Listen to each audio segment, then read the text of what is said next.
Hyper tension നമ്മുടെ ശരീരത്തിലെ രക്തക്കുഴലുകളുടെ, അതായത് ആർട്ടീരിയൽ പ്രഷറിന്റെ എലിവേഷൻ ആണ്. അതായത് കണ്ടിന്യൂസ് ആയിട്ടുള്ള രക്തക്കുഴലുകളിലേക്കുള്ള പ്രഷറിന്റെ വേരിയേഷൻ, അല്ലെങ്കിൽ കണ്ടിന്യൂസ് ആയിട്ട് രക്തക്കുഴലിലേക്കുള്ള പ്രഷറിന്റെ ഇൻക്രീസിനെയാണ് നമ്മൾ ഹൈപ്പർ ടെൻഷൻ എന്ന് പറയുന്നത്. ഹൈപ്പർ ടെൻഷൻ പ്രധാനമായിട്ടും സംഭവിക്കുന്നത് ഹൃദയവും അതിനോടനുബന്ധിച്ച് കിടക്കുന്ന വെസലുകളും, ശരീരത്തിലെ മൊത്തമുള്ള വെസലുകളുടെയും അതിലൂടെ പാസ് ചെയ്യുന്ന രക്തത്തിന്റെയും പ്രഷറിനെയാണ് സൂചിപ്പിക്കുന്നത്. നമ്മുടെ നോർമൽ ബി പി അല്ലെ, ബി പി എന്ന് പറയുന്നത് 120/80 ആണ്. അത് നമ്മുടെ നോർമൽ ബി പി 120/80 എന്നതിനുള്ള വരണം. എന്നിട്ട് എന്താണ് 120, എന്താണ് 80? 120 എന്ന് പറയുന്നത് സിസ്റ്റോളിക് ബ്ലഡ് പ്രഷർ ആണ്. 80 എന്ന് പറയുന്നത് ഡയസ്റ്റോളിക് ബ്ലഡ് പ്രഷർ ആണ്. സിസ്റ്റോളിക് എന്ന് പറയുന്നതും ഡയസ്റ്റോളിക് എന്ന് പറയുന്നതും നമ്മുടെ ഹാർട്ട് റിലേറ്റഡ് ആയിട്ട്, ഹാർട്ട് ബ്ലഡിനെ എങ്ങനെ പമ്പ് ചെയ്യുന്നു, ഹാർട്ടിന്റെ ഏതറ എങ്ങനെ പമ്പ് ചെയ്യുന്ന അനുസരിച്ചിട്ടാണ് സിസ്റ്റോളിക്കും ഡയസ്റ്റോളിക്കും വരുന്നത്. നമ്മൾ പഠിച്ചിട്ടുണ്ടല്ലോ, നമ്മുടെ ഹാർട്ടിന് 4 അറകളുണ്ട്, 2 ഏട്രിയം ഉണ്ട്, 2 വെൻട്രിക്കിളുണ്ട്. അപ്പൊ ഏട്രിയൽ ആക്ടിവിറ്റീനെ കാണിക്കുന്ന ഒരു ഇതാണ് സിസ്റ്റോളിക്കും, വെൻട്രിക്കുലർ ആക്ടിവിറ്റീനെ കാണിക്കുന്നതാണ് ഡയസ്റ്റോളിക്കും. അപ്പൊ ഇതിലൂടെ വരുന്ന പ്രഷർ വേരിയേഷൻസിനെ നമുക്ക് സിസ്റ്റോളിക്കും ഡയസ്റ്റോളിക്കും ആയിട്ട് എടുക്കും. അതിൽ തന്നെ നമ്മുടെ നോർമൽ ബ്ലഡ് പ്രഷർ എന്ന് പറയുന്നതാണ് ഞാൻ ഈ പറഞ്ഞ പോലെ 120നും 80നും താഴെ, <120/80. ഓക്കെ, ഇനിയിപ്പോ ഇത് എപ്പോഴാണ് ഹൈ ബ്ലഡ് പ്രഷർ ആവുക, അതായത് നമ്മൾ ഈ പറയുന്ന ഹൈപ്പർ ടെൻഷൻ ആവുക? ഹൈപ്പർ ടെൻഷൻ ഞാൻ പറഞ്ഞ പോലെ ഹൈ ബ്ലഡ് പ്രഷർ, അതിന് 2-3 സ്റ്റേജസ് ഉണ്ട്. ഒന്ന് പ്രീ ഹൈപ്പർ ടെൻഷൻ, രണ്ടാമത്തത് stage 1, stage 2, stage 3 hyper tension. Pre hyper tension എന്ന് പറയുന്നത് നമുക്ക് ഹൈപ്പർ ടെൻഷൻ, അതായത് കൺസിസ്റ്റന്റ് ആയിട്ടുള്ള ബ്ലഡ് പ്രഷർ കൂടി നിൽക്കുന്ന അവസ്ഥയ്ക്ക് തൊട്ട് മുമ്പുള്ള അവസ്ഥ, അതിനെയാണ് നമ്മൾ പ്രീ ഹൈപ്പർ ടെൻഷൻ എന്ന് പറയുന്നത്. പ്രീ ഹൈപ്പർ ടെൻഷൻ നമുക്ക് ഏകദേശം നമ്മുടെ ബ്ലഡ് പ്രഷറിന്റെ വാല്യൂ 120 എന്നുള്ളിടത്ത് 120 മുതൽ 139 വരെയും, 80 എന്നുള്ളിടത്ത് 80 തുടങ്ങി 89 വരെയും വരുന്നൊരവസ്ഥയാണ് പ്രീ ഹൈപ്പർ ടെൻഷൻ. അതിന് മുകളിൽ പോയാൽ നമ്മൾ സ്റ്റേജ് 1 ആയാലും 2 ആയാലും 3 ആയാലും, അതായത് 140 മുകളിൽ പോവുകയും 90 മുകളിൽ പോവുകയും അല്ലെങ്കിൽ 89 മുകളിൽ പോവുകയും ചെയ്താൽ, 140/90 അല്ലെങ്കിൽ 89 to 90 അബോവ് പോവുകയും ചെയ്താൽ നമ്മൾ അതിനെ ഹൈപ്പർ ടെൻഷൻ എന്നാണ് പറയുന്നത്. കോസസ് നമുക്ക് 2 രീതിയിൽ തിരിക്കാം. കാരണം എന്താണെന്ന് വെച്ചാൽ ഹൈപ്പർ ടെൻഷൻ 2 തരത്തിലുണ്ട്. നമ്മുടെ മെഡിക്കലി പറയുകയാണെങ്കിൽ ഒരു പ്രൈമറി ഹൈപ്പർ ടെൻഷനും രണ്ടാമത് സെക്കൻഡറി ഹൈപ്പർ ടെൻഷനും. ഇത് പ്രൈമറി ഹൈപ്പർ ടെൻഷൻ എന്ന് പറയുമ്പോൾ അത് നമ്മുടെ സമൂഹത്തിൽ ഒരു 80 to 89% ആൾക്കാർക്കും അല്ലെങ്കിൽ ഒരു 90% ആൾക്കാർക്കും പ്രൈമറി ഹൈപ്പർ ടെൻഷൻ ആണ്. സെക്കൻഡറി ഹൈപ്പർ ടെൻഷൻ വളരെ കുറവ് വ്യക്തികളിലാണ് നമുക്ക് കാണാറ്. ഈ പ്രൈമറി ഹൈപ്പർ ടെൻഷന് ഒത്തിരി അധികം കാരണങ്ങളുണ്ട്. ചിലപ്പോൾ ഒരു കാരണമില്ലാതെ വരാം. ആദ്യത്തെ ഒരു കാരണം ജനറ്റികമാണ്, അതായത് ജനറ്റിക് ആണ്. ഇതൊരു ജനറ്റിക് കോസ് ആയിരിക്കും. നമ്മുടെ ഫാമിലിയിൽ അധികം ആൾക്കാർക്ക് ഹൈപ്പർ ടെൻഷൻ ഉണ്ടായിട്ടുണ്ടെങ്കിൽ ചിലപ്പോൾ നമുക്ക് അതുമൂലം, ഒരു ജനറ്റിക് പ്രിഡോമിനൻസ് മൂലം നമുക്ക് ഹൈപ്പർ ടെൻഷൻ വരാം. രണ്ടാമത്തെ ഒരു കാര്യം ഏജ് ആണ്. ഏജ് ഒരു മിഡ് ഏജ്, ഒരു 35 to 40 ഏജിലൊക്കെ തുടങ്ങി സ്പോണ്ടേനിയസ് ആയിട്ട് ഒരു ഹൈപ്പർ ടെൻസീവ് ആവാം നമ്മൾ. അതുപോലെ തന്നെ ഒരു സെക്സ് പ്രീഡിസ്പോസിഷൻ, കൂടുതൽ ആണുങ്ങൾക്ക് പക്ഷെ മെനോപോസ് കഴിഞ്ഞ പെണ്ണുങ്ങളിലും ഹൈപ്പർ ടെൻഷൻ ഉണ്ടാവാം. പിന്നെ നമ്മുടെ അൺഹെൽത്തി ഹാബിറ്റ്സ് ആണ്. അൺഹെൽത്തി ഹാബിറ്റ്സ് എന്ന് പറയുമ്പോൾ സ്മോക്കിംഗ്, ആൽക്കഹോൾ, അതുപോലെ ഒബീസിറ്റി, പിന്നെ നമ്മള് ഫിസിക്കൽ ആക്ടിവിറ്റി കുറവുള്ളവര്, സ്ട്രെസ് അധികം എടുക്കുന്നവര്, ഇതിങ്ങനെയുള്ള ആൾക്കാർക്കും ഹൈപ്പർ ടെൻസീവ് ആവാനുള്ള ചാൻസ് കൂടുതലാണ്. അതുപോലെ തന്നെയാണ് 2 കോസസ്. നമ്മുടെ ഈ പ്രൈമറി ഹൈപ്പർ ടെൻഷൻ ഉണ്ടാക്കാൻ സഹായിക്കുന്ന 2 കോസസ് ആണ് കൊളസ്ട്രോൾ അധികമായിട്ടുള്ളവരും അതുപോലെ ഷുഗർ പേഷ്യൻസ് എന്ന് പറഞ്ഞാൽ ഡയബറ്റിക് ആയിട്ടുള്ള ആൾക്കാരും. ഇതൊക്കെ പ്രൈമറി ഹൈപ്പർ ടെൻഷൻ വരാൻ സാധ്യതയുള്ള വ്യക്തികളാണ്. ഇനി സെക്കൻഡറി ഹൈപ്പർ ടെൻഷൻ എന്ന് പറയുന്ന ഒരു ഘടകമുണ്ട്. സെക്കൻഡറി ഹൈപ്പർ ടെൻഷനിൽ സംഭവിക്കുന്ന എന്താണെന്ന് വെച്ചാൽ ചില അസുഖങ്ങൾ മൂലം, ഓൾറെഡി നമ്മുടെ ശരീരത്തിലുള്ള ചില അസുഖങ്ങൾ മൂലം നമ്മുടെ ആർട്ടീരിയൽ പ്രഷർ കൂടി നിൽക്കുകയും അതൊരു സെക്കൻഡറി ഹൈപ്പർ ടെൻഷന് കാരണമാവുകയും ചെയ്യും. അത് പ്രധാനമായിട്ടും കിഡ്നി സംബന്ധമായ ചില രോഗങ്ങൾ, ഹോർമോൺ റിലേറ്റഡ് ആയിട്ടുള്ള ചില രോഗങ്ങൾ, അതുപോലെ തന്നെ നമ്മൾ എടുക്കുന്ന ചില മെഡിസിൻസ്, ഇതൊക്കെയാണ് ഒരു സെക്കൻഡറി ഹൈപ്പർ ടെൻഷൻ ഉണ്ടാക്കുക. പ്രധാനമായിട്ടും ഈ പറഞ്ഞ പോലെ ഹൈപ്പർ ടെൻഷന്റെ പൊതുവേയുള്ള കാരണങ്ങൾ ഞാൻ ഈ പറഞ്ഞതൊക്കെയാണ്. പൊതുവെ ഹൈപ്പർ ടെൻഷന് ചിലപ്പോൾ ഒരു സിംറ്റംസും ഉണ്ടായിക്കൊള്ളണമെന്നില്ല. നമ്മൾ റാൻഡം ആയിട്ട് ഒരു ബി പി ചെക്ക് ചെയ്യുമ്പോഴായിരിക്കും ചിലപ്പോൾ നമുക്കൊരു ബി പി 140/90 കാണിക്കുന്നത്.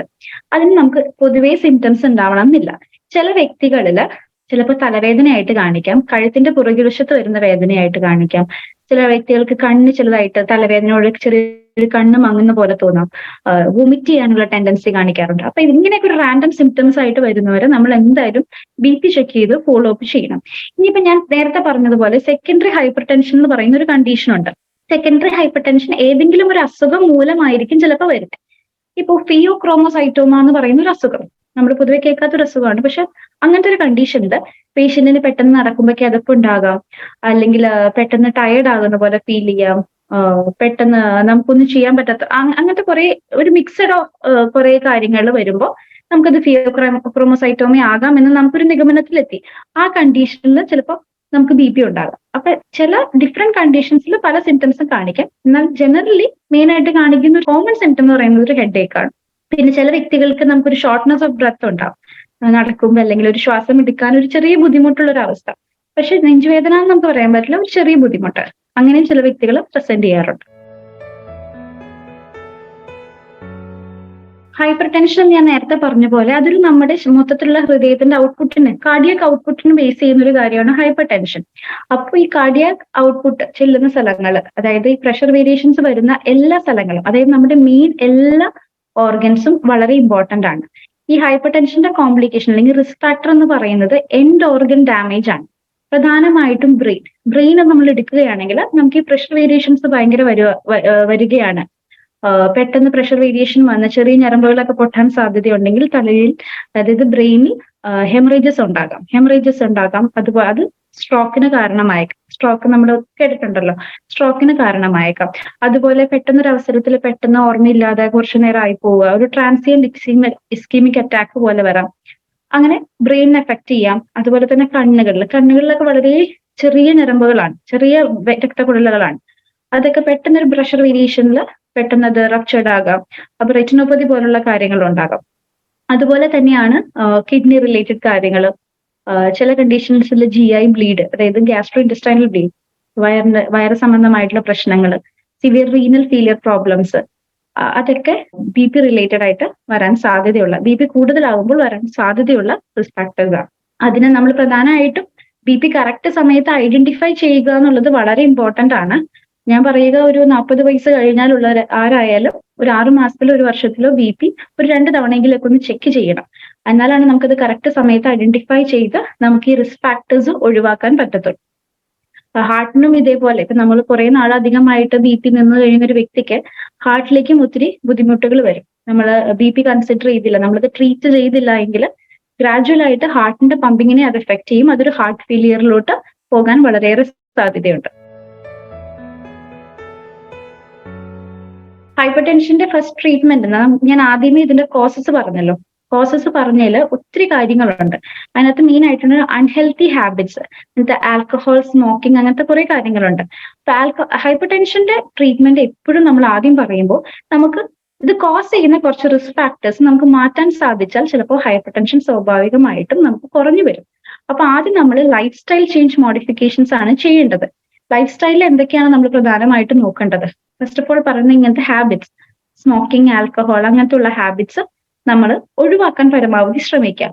ഒബീസ് ആണെങ്കിൽ, തടിയുള്ള വ്യക്തിയാണെങ്കിൽ, അല്ലെങ്കിൽ ഒത്തിരി ഒബീസ് ആണ്, ഫാറ്റ് കണ്ടന്റ് ഒക്കെ കൂടുതലുള്ള ആളാണെങ്കിൽ തടി കുറച്ച് കൊണ്ടുവന്ന് നല്ലൊരു ഡയറ്ററി ചേഞ്ച് ഉണ്ടാക്കാൻ ശ്രമിക്കാം.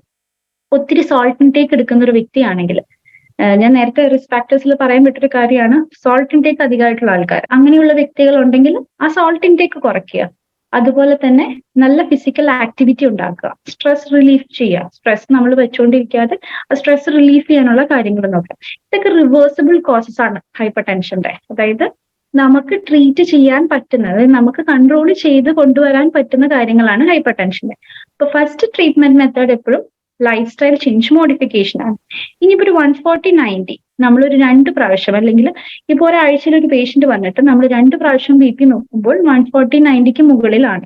പേഷ്യന്റ് എന്തെങ്കിലും ചെറിയ സിംറ്റം കാണിക്കുന്നുണ്ടെങ്കിൽ നമുക്ക് ഡെഫിനറ്റ് ആയിട്ട് ആന്റി ഹൈപ്പർ ടെൻസീവ് മെഡിസിൻസ് നമുക്ക് സ്റ്റാർട്ട് ചെയ്യാവുന്നതാണ്. അത് നമ്മൾ ഒരു ഫോളോ അപ്പ് പോലെ എല്ലാ മെഡിക്കൽ ഇൻവെസ്റ്റിഗേഷൻസും, എല്ലാ ബ്ലഡ് ഇൻവെസ്റ്റിഗേഷൻസും ചെയ്തതിനു ശേഷം നമുക്ക് ആന്റി ഹൈപ്പർ ടെൻസീവ്സ്, അത് അക്കോർഡിംഗ് ടു ഈച്ച് പേഷ്യന്റ്, അതായത് നമ്മൾ ഓരോ പേഷ്യന്റിനും അനുസരിച്ചിട്ട് ഓരോ ഡ്രഗ്, ഒത്തിരി ഡ്രഗ്സ് ഉണ്ട്. ഓരോ ഡ്രഗ്സ് ഓരോ പേഷ്യൻസിനനുസരിച്ചിട്ട് നമ്മൾ നോക്കിയിട്ടാണ് സ്റ്റാർട്ട് ചെയ്യുക. ഇതുമൂലം ഉണ്ടാകുന്ന ഹൈപ്പർ ടെൻഷൻ മൂലമുണ്ടാകുന്ന എഫക്ട്സ് മെയിൻലി ഇത് ഹൈപ്പർ ടെൻഷൻ ഉള്ള ആൾക്കാർക്ക് ഇപ്പൊ ഡയബറ്റിസും കൊളസ്ട്രോളും ഒക്കെ ഇതിന് ഇന്റർലിങ്ക്ഡ് ആണ്. അപ്പോ മെയിൻ ആയിട്ട് ഞാൻ ആദ്യമേ പറഞ്ഞ പോലെ തന്നെ സ്ട്രോക്ക് ഒരു വളരെ ഇമ്പോർട്ടന്റ് കാര്യമാണ്. അൺട്രീറ്റഡ് ആയിട്ട് അല്ലെങ്കിൽ അൺനോട്ടിസ്ഡ് ആയിട്ട് വിട്ടേക്കുന്ന ഹൈപ്പർ ടെൻഷൻസിന് സ്ട്രോക്കിനുള്ള സാധ്യത വളരെ കൂടുതലാണ്. നമ്മളിപ്പോ ഒരു പേഷ്യന്റ് വരുമ്പോൾ ആദ്യം വരുമ്പോൾ ചിലപ്പോൾ 180, 110 ഒക്കെ ആയിരിക്കും ബി പി. അത് ഭയങ്കര സ്റ്റേജ് 3 ഹൈപ്പർ ടെൻഷനിലോട്ടൊക്കെ എത്തിയേക്കുന്ന ഒരു ബി പി ആണ്. അപ്പൊ ആ കണ്ടീഷനിൽ പേഷ്യന്റ് വരുന്നത് അത്രയും നാളും ട്രീറ്റ് ചെയ്തിട്ടില്ലെങ്കിൽ നമ്മൾ ഉറപ്പായിട്ടും സ്ട്രോക്കിനുള്ള ഒരു പോസിബിലിറ്റി ആ പേഷ്യന്റ് അടുത്ത് പറഞ്ഞു കൊടുക്കേണ്ടതാണ്. അതുപോലെ തന്നെയാണ് ആ പേഷ്യന്റിന്റെ heart related things, heart failure അല്ലെങ്കിൽ വേറെ ഹാർട്ട് ഡിസീസസ്, വേറെ കൺജസ്റ്റീവ് ഫെയിലിയേഴ്സ്, അതൊക്കെ വരാൻ സാധ്യത അധികമായിട്ടുണ്ട്. അപ്പോ എപ്പോഴും ഇങ്ങനത്തെ കോംപ്ലിക്കേഷൻസ് ഉണ്ടാകാം എന്നുള്ളൊരു അവയർനെസ് ആ പേഷ്യന്റിന് ആവശ്യമുണ്ട്. പ്രിവെന്റീവ് മെഷേഴ്സ് ഞാനിപ്പോ first life style change methods പറഞ്ഞില്ലേ, ഇത് നമുക്ക് പ്രിവെന്റ് ചെയ്യാൻ പറ്റുക നമ്മളിപ്പോ അങ്ങനത്തെ ഒരു ലൈഫ് സ്റ്റൈലിൽ കൂടെ ഫോളോ ചെയ്യുന്ന ഒരു വ്യക്തിയാണെങ്കിൽ ഈ ലൈഫ് സ്റ്റൈൽ ചേഞ്ചസ് വരുത്തുക, അതാണ് ഏറ്റവും പ്രിവെൻഷനുള്ള മെത്തേഡ്. പിന്നെ ആദ്യം പറഞ്ഞ കുറച്ച്, അതായത് പ്രൈമറി ഹൈപ്പർ ടെൻഷൻ കോസ് ചെയ്യുന്നതിൽ ജനറ്റിക് കോസ് ഉണ്ട്, നമ്മുടെ ഏജ് ഉണ്ട്, സെക്സ് ഉണ്ട്, അതൊന്നും നമുക്ക് മാറ്റാൻ പറ്റുന്ന കാര്യങ്ങളല്ല. അതൊക്കെ ഓൾറെഡി അവിടെ ഫിക്സ്ഡ്, അതൊന്നും റിവേഴ്സിബിൾ ആയിട്ടുള്ള കാര്യങ്ങളല്ല. അപ്പൊ നമുക്ക് റിവേഴ്സിബിൾ ആയിട്ട് കൊണ്ടുവരാൻ പറ്റുന്ന നമ്മുടെ ഡയറ്റ്, ഹാബിറ്റ്സ്, ആക്ടിവിറ്റി, അതൊക്കെയാണ് നമ്മൾ ചേഞ്ച് ചെയ്യേണ്ടത്. അത് ചേഞ്ച് ചെയ്തുകൊണ്ട് വന്നാൽ നമ്മൾ ആദ്യമേ, അല്ലെങ്കിൽ ഇപ്പൊ നമ്മുടെ പാരന്റ്സിന് നമുക്കൊരു ഹൈപ്പർ ടെൻഷൻ ഉണ്ടെന്ന് കരുതുക, നമുക്ക് ഇങ്ങനത്തെ ഹാബിറ്റ്സ് ഉണ്ടെന്ന് കരുതുക, അങ്ങനെയുള്ള വ്യക്തികള് നമുക്കൊരു ഇത് വരാൻ സാധ്യതയുണ്ടെന്ന് ആദ്യമേ മനസ്സിൽ വെക്കും. അപ്പൊ അവരുടെ മൊത്തം സ്റ്റാർട്ടിങ് അവരുടെ ലൈഫ് സ്റ്റൈലും എല്ലാം ഇതിനെ ബേസ്ഡ് ആയിരിക്കും. അതായത് നല്ല perfect health lifestyle based ചെയ്തിട്ടായിരിക്കണം വരേണ്ടത്. അതാണ് നമുക്ക് പ്രിവെന്റ് ചെയ്യാൻ വേണ്ടിയിട്ടുള്ള ഒരു മാർഗം.